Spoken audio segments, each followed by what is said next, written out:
Crouse.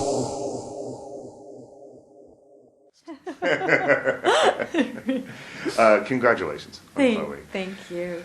Tell me a little bit about working with Adam Egoyan. He is an intimidating guy. He's so smart. He's very smart. He's very smart, and the novelist Douglas Cooper has a great quote where he says, Adam is all highbrow.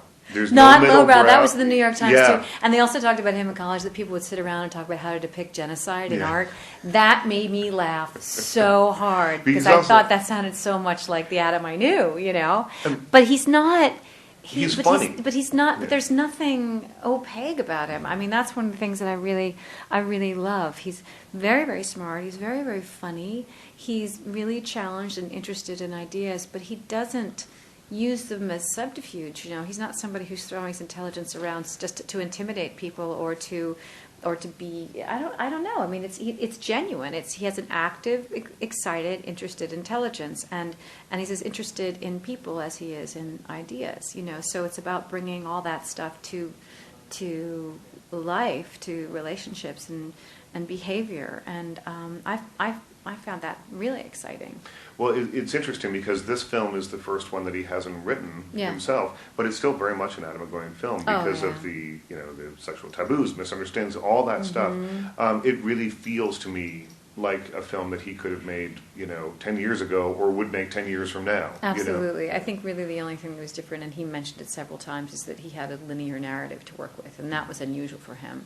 And it was hard for him to. He said, even when I have anything linear in my own films, I tend to cut it up and kind of mix it up and stuff. And so this was just a different kind of sensibility, but emotionally, very much a movie of Adam's. Okay. What brought you to Chloe?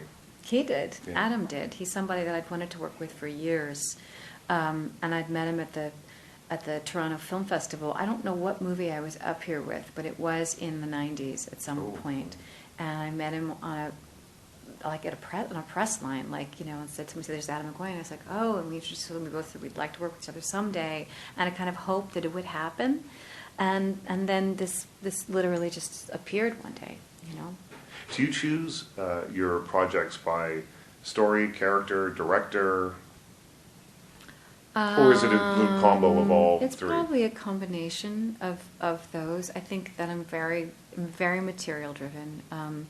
Because often, a lot of people I've worked with are first-time directors too. So if I find a very strong script, and sometimes one that's written by the director, they'll all kind of end up, being involved in that. And then also there's just directors that I've worked with before or whose work I've admired.